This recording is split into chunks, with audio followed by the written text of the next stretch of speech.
और अब देखिए ये मुलाकात जरूरी है। यूपी में बीजेपी प्रदेश अध्यक्ष के चुनाव की सरगर्मियां तेज है तो 2027 की रणनीति की जोर शोर से तैयारियां हैं और इन सबके बीच सीएम योगी आदित्यनाथ से बीजेपी के कद्दावर चेहरे ब्रजभूषण शरण सिंह की मुलाकात ने नई चर्चाओं के रास्ते खोल दिए हैं।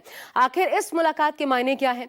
क्या ये मुलाकात यूपी में ठाकुर राजनीति को नई धार देने की कोशिशों के तहत है या फिर सीएम योगी आदित्यनाथ की बीजेपी हाईकमान से हुई मुलाकात इन दो चेहरों को साथ ले आई? देखिए एक मुलाकात क्यों जरूरी है।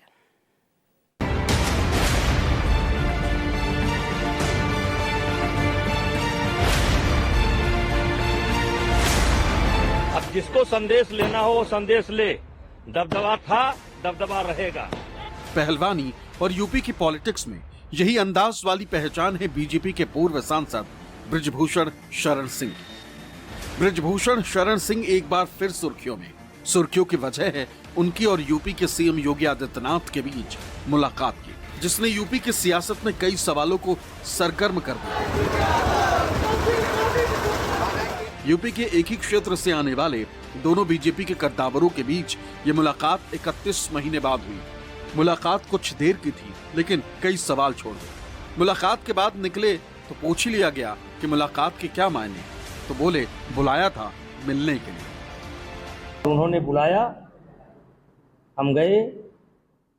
मेरे उनके 56 साल के पुराने संबंध है। कोई पॉलिटिकल चर्चा नहीं हुई, केवल पुरानी यादें, पुरानी बातें ही हम लोग किए।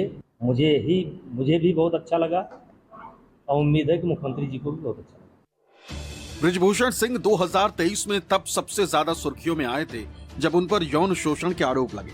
पहलवान उनके खिलाफ सड़क पर उतरे। ब्रजभूषण शरण सिंह का कहना है कि तभी से उन्होंने ठान लिया था कि जब सीएम योगी बुलाएंगे तब वो उनसे मिलने जाएंगे।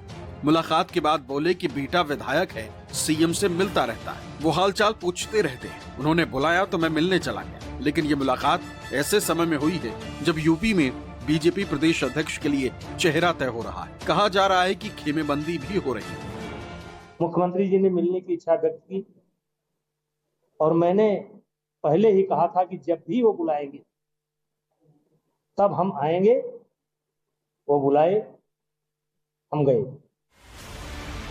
कहा जा रहा है कि योगी और ब्रजभूषण शरण सिंह के बीच सियासी दूरी थी और पास आने के लिए 31 महीने लग गए, जिसके पीछे दो खास वजह बताई जा रही हैं।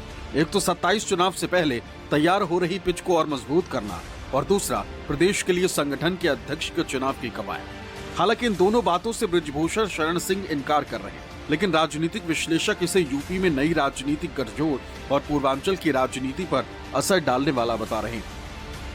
तो इस मुलाकात के मोटे तौर पे कोई राजनीतिक मायने मुझे नहीं लगते, लेकिन चूंकि वो दबदबा उनका ब्रजभूषण का एक इलाके में और अच्छा दबदबा माना जाता है, जहां से लगातार वो चुनाव जीते हैं और अब बेटा उनका मेंबर ऑफ पार्लियामेंट है, दूसरा बेटा उनका विधायक है। कुछ लोग कहते हैं कि शायद बेटे को मंत्री बनवाने की भी उनकी इच्छा है। अगर ब्रजभूषण शरण सिंह पॉलिटिकली एक्टिव होते हैं तो पूर्वांचल में खास तौर से देवी पाटन मंडल के इर्द गिर्द के 5-6 जिलों में भारतीय जनता पार्टी को बल मिलेगा।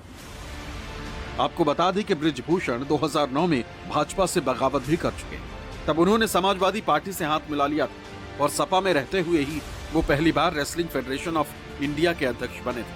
कहा जाता है कि उत्तर प्रदेश के पूर्व मुख्यमंत्री मुलायम सिंह यादव ने इसमें अहम भूमिका निभाई। अखिलेश से भी ब्रजभूषण शरण सिंह के अच्छे संबंध हैं। अखिलेश यादव धार्मिक व्यक्ति है, धार्मिक व्यक्ति है, हनुमान जी की प्रशंसा करते थे